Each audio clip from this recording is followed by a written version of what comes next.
Bom dia, pessoal.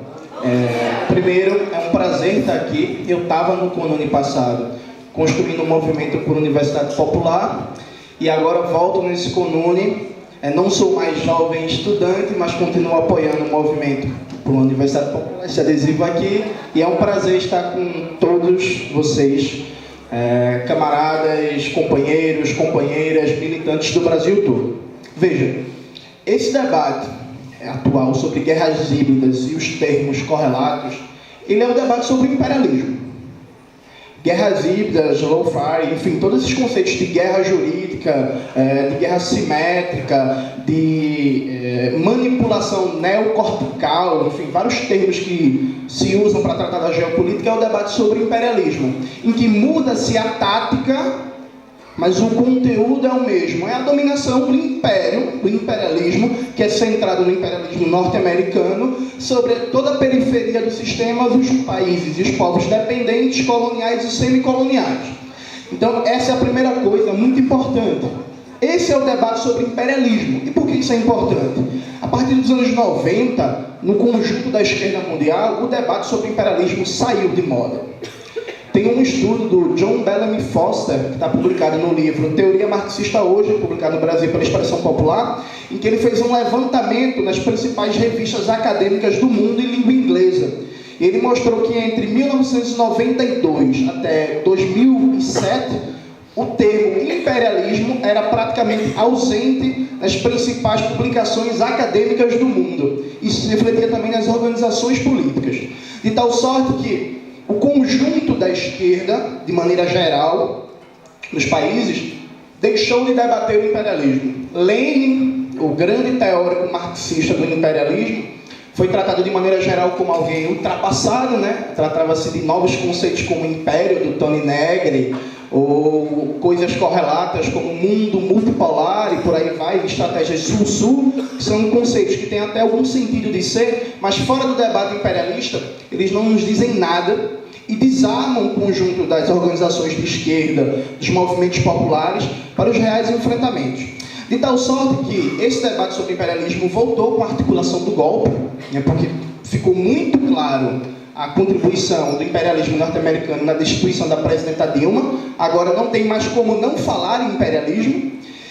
Só que quando esse debate volta, ele volta com alguns problemas, porque parece que o Brasil viveu um hiato que tipo, entre 2003 e 2014 ou 2016, meio que não tinha imperialismo no Brasil e o imperialismo voltou. Então parece que uma figura como Sérgio Moro é um raio em céu azul, que ele surgiu do nada. Ou que então que essa atuação da Polícia Federal, atuando diretamente como um braço da guerra jurídica e desestabilização do país, de desmonte das empresas públicas estratégicas como a Petrobras, parece que isso surgiu do nada. Frente a isso, como eu acho que o debate sobre imperialismo nunca saiu de moda, no sentido de que nunca deixou de ter importância política e teórica, e nunca vai deixar de ter enquanto a gente não fizer a Revolução Socialista Brasileira, eu, em 2017, escrevi um artigo para o site do PCB, que o título é O Preço do Republicanismo Ingênuo, o caso da Polícia Federal. Tirei 24 horas do meu dia, estava numa insônia muito boa, aí resolvi produzir. Aí fiz uma pesquisa rápida sobre a influência do imperialismo estadunidense na Polícia Federal. Porque me chamou muita atenção como a Polícia Federal, de maneira aberta, descarada, né? Porque assim, não tem mais... eles não tapeiam mais, né? Eles não escondem mais, é um negócio descarado. Como a Polícia Federal, por exemplo, entrou nessa guerra jurídica. E eu consegui alguns levantamentos de dados que estão nesse texto. Por exemplo, em 2014, a CIA participou de uma operação chamada Operação Vampiro, da PF. Foi uma parceria entre a CIA e a PF, isso público, documentado, está no jornal Folha de São Paulo. Em 7 de janeiro de 2003, saiu uma notícia na Folha de São Paulo falando que estava tendo uma controvérsia muito grande na Polícia Federal, porque tinha uma parceria da PF com o DEA, o Departamento de Combate às Drogas dos Estados Unidos, em que a PF todo ano recebia 10 milhões de reais. O presidente da Federação Nacional dos Policiais Federais, Francisco Garisto, na época, afirmou: é um dinheiro maldito que causa muita discórdia na PF. Em 2003, isso ainda causava discórdia.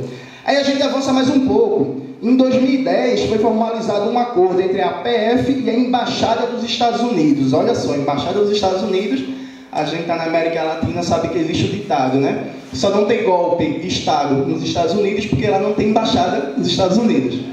Aí, esse acordo entre PF e a Embaixada dos Estados Unidos. Na época, o jurista Walter Maierovitch, jurista e ex-secretário nacional antidrogas do governo Lula, ele denunciou de maneira veemente o acordo, escreveu vários textos para a revista Carta Capital e falou o seguinte: opinei pela não oficialização do convênio em relação às drogas, porque era um acobertamento desenfreado para espionagem, uma espionagem sem limites. Na mesma época, Alexandre Ferreira, presidente da Federação Nacional dos Policiais Federais, afirmou: o que mais tem é diplomata americano travestido para fazer investigações no Brasil. De tal sorte que, só a partir desses pequenos exemplos, a gente vê que a atuação do imperialismo, formando gente dentro da Polícia Federal, dentro do Judiciário, não é de hoje. Não é, assim, é muito importante porque esses novos termos, como guerra híbrida, que está fazendo muito sucesso, e eu li o livrinho do Russo, da Expressão Popular, e eu achei muito bom, só que ele tem... A gente tem que ter muito cuidado com esse debate. Por quê? Veja, a gente nunca deixou de ser dominado pelo imperialismo. Mesmo no auge em que o Brasil tinha uma diplomacia mais ativa com o Celso Amorim, isso não significa que nosso grau de dominação, nosso grau de dependência foi reduzido. Isso é muito importante.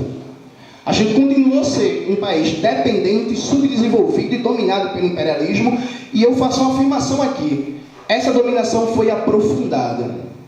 Porque foi durante esse processo que houve um aprofundamento dos mecanismos chamados de cooperação, que de cooperação não tem nada, entre o aparato do judiciário e do sistema de justiça criminal do Brasil, de maneira mais geral, com os Estados Unidos, e aí com a DEA, com a FBI, com a CIA, com o Departamento de Justiça, de tal sorte que, quando vem a Lava Jato, quando vem o golpe de 2016, quando a PF decide que vai prender Lula de todo jeito, e não importa provas, o importante é ter convicções, isso aconteceu porque durante anos foi criadas condições políticas, a correlação de forças para isso acontecer. E o conjunto majoritário das esquerdas brasileiras, de maneira geral, não estava atento ao debate do anti-imperialismo, que é a palavra mágica para todos os socialistas, comunistas, anarquistas, bem-viver, enfim, da América Latina, o anti-imperialismo.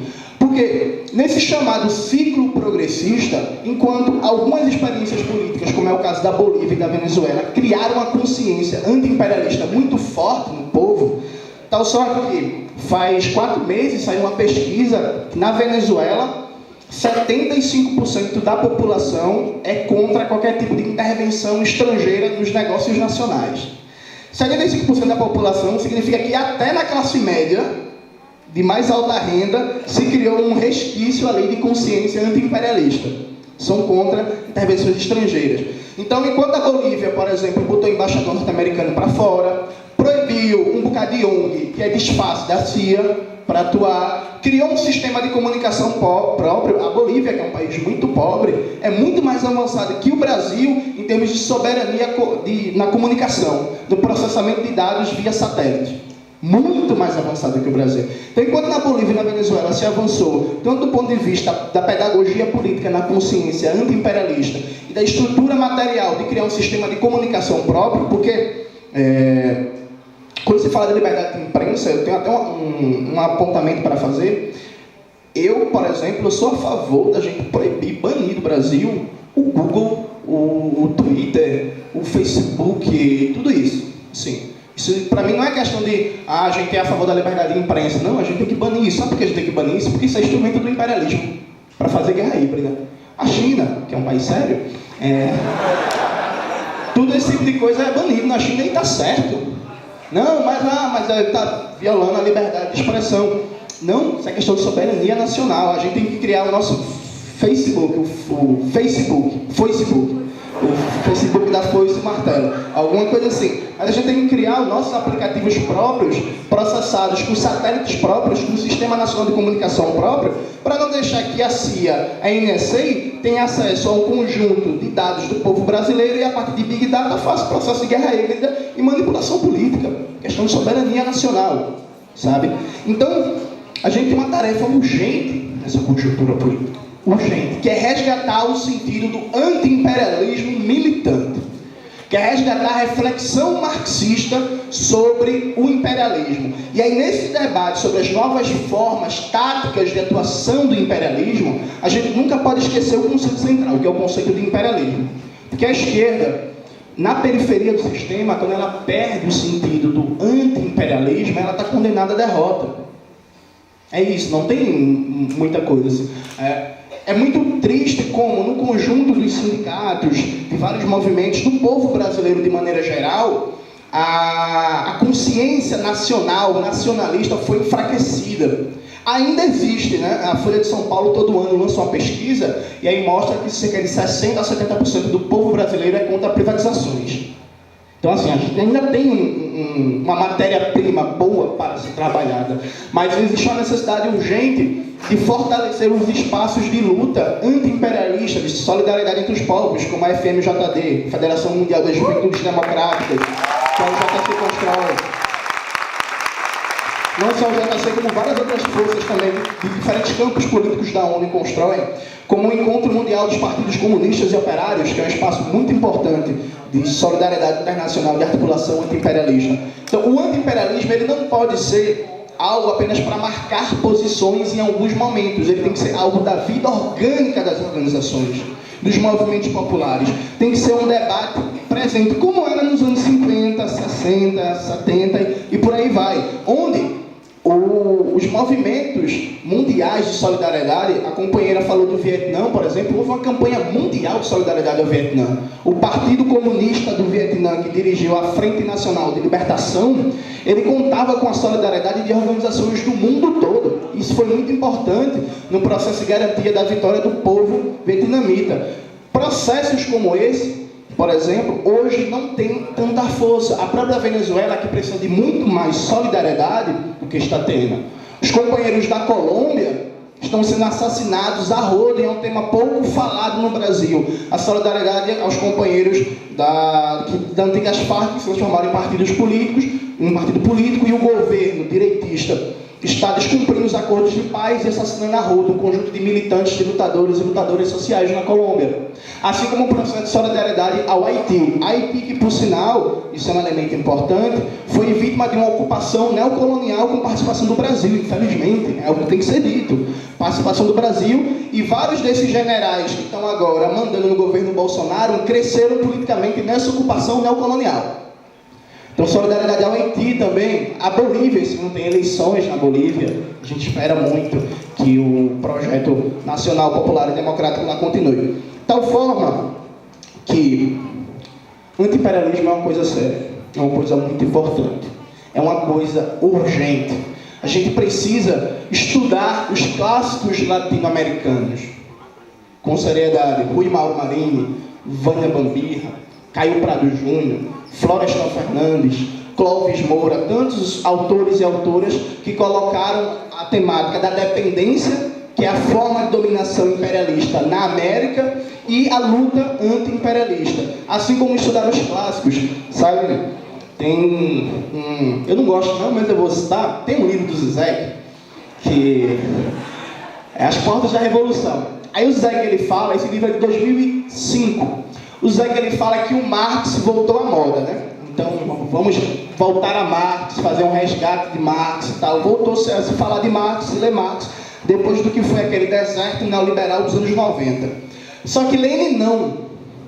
Marx sim, né? Porque Marx era um grande pensador, um sociólogo, um economista, sei lá. Fatiam Marx e escolhem qual é a especialização acadêmica que Marx vai ser colocado. Mas Lenin não. Porque Lenin não era um cara democrático, né? Lenin era um cara da ditadura do proletariado. Vê que negócio fora de moda, ditadura do proletariado.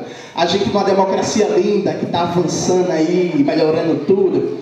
Lenin não, porque Lenin era o cara da violência revolucionária, era o cara do combate ao imperialismo. E aí, se teve uma vez que o Zizek acertou na vida, foi nessa. Depois disso, nunca mais ele acertou. Que ele colocou que o grande critério para perceber uma esquerda que está afastada do liberalismo é o grau que ela tem de adesão ou não à Lênin. Percebe? Porque assim, você pega outros pensadores marxistas, como o Antônio Gramsci, que é um pensador que eu gosto muito, estudo, mas Gramsci transformaram ele num reformista, né? Então Gramsci é mais legal, mais palatável. Ou então, se fala de Marx e Engels, luta de classes, mas mais a nível teórico. Na prática política, a dimensão é outra. Já Lenin, não. Lenin, levado a sério, a gente tratar a sério a teoria do imperialismo, porque quem fala de teoria do imperialismo leninista fala necessariamente de colocar a revolução socialista na ordem do dia. Não no sentido esquerdista, no sentido, vamos fazer a revolução amanhã. Não, a gente sabe que o Brasil, nesse momento, não está numa situação revolucionária. A gente sabe disso. Só que a situação revolucionária de amanhã se constrói hoje. Se constrói hoje a situação revolucionária de amanhã. De tal sorte que, nos combates diários das diversas lutas sociais, a gente colocando a perspectiva sempre de radicalidade, fazendo a crítica direta ao capital e ao Estado burguês, buscando formar uma vanguarda revolucionária cada vez mais coesa, mais organizada e mais disciplinada e consciente. E colocando que não existe meio termo para o imperialismo. Veja, não existe imperialismo bom, não existe meio imperialismo. Por muito tempo se acreditou que, por causa do enfraquecimento relativo dos Estados Unidos a partir das organizações da América Latina que foram criadas, a ALBA, a CELAC, por aí vai, o imperialismo estadunidense estava mais recuado, tinha menos força, então era um imperialismo menos ruim, imperialismo menos agressivo. Isso não existe. Imperialismo, como diria o grande Che Guevara, imperialismo é guerra, é morte. Não existe imperialismo sem guerra. O imperialismo nunca deixou de fazer guerra.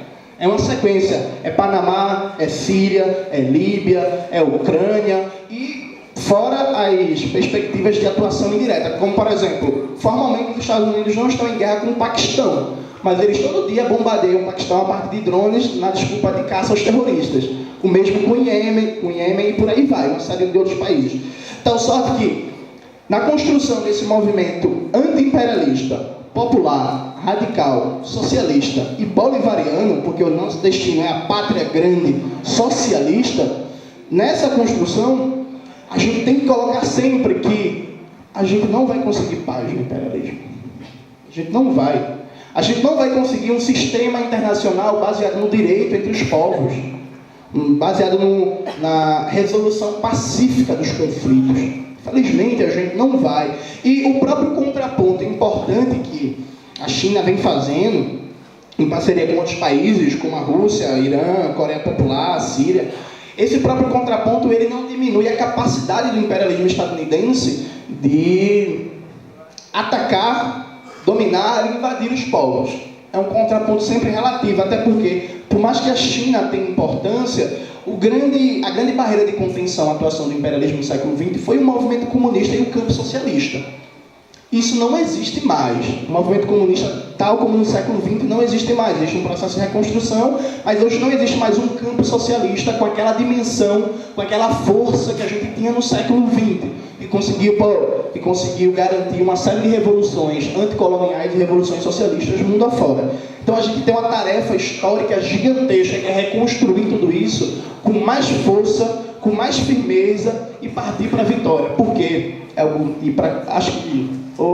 minha querida, meu tempo, né? Tá bom? Massa. É algo que eu sempre digo, a gente não tem muito tempo ainda, sabe? Enquanto humanidade mesmo.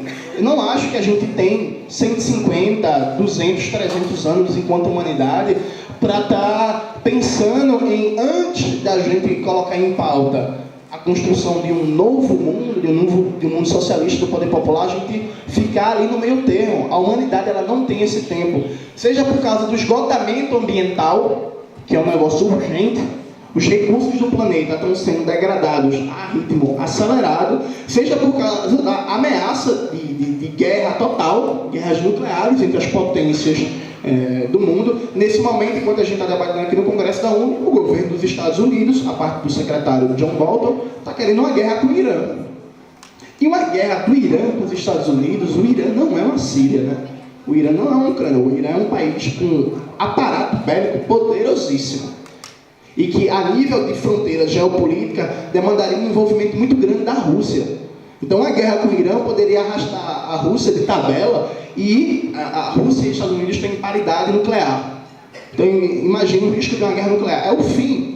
Assim como coisas mais básicas, eu sempre cito esse exemplo que o Mesários deu, que é muito bom, no livro Socialismo ou Barbárie, que foi publicado pela Boitempo. O Mesários ele fala que na Inglaterra tem uma série de usinas nucleares, né? Aí eles pegam o lixo tóxico e jogam em containers fechados no Oceano Atlântico. E aí, se algum desses containers um dia tiver um problema e abrir e sair o lixo tóxico radioativo nuclear no Oceano Atlântico, a vida do Oceano Atlântico morre.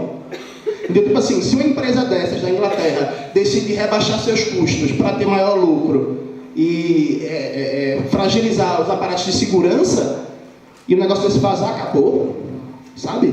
Então a gente não tem 100, 200 anos. O combate do anti-imperialismo na perspectiva revolucionária é agora. A luta pela autodeterminação dos povos, pela construção do socialismo, pelo movimento de solidariedade mundial é agora. E isso é muito importante. A gente nunca mais pode confiar que o país está na democracia, indo bem e tal, e não precisa falar contra o imperialismo, e não precisa falar de socialismo, porque a democracia burguesa vai resolver. A democracia burguesa não vai resolver, porque ela nunca resolveu em canto nenhum. Porque fora da luta pelo poder popular, não existe futuro. Obrigado.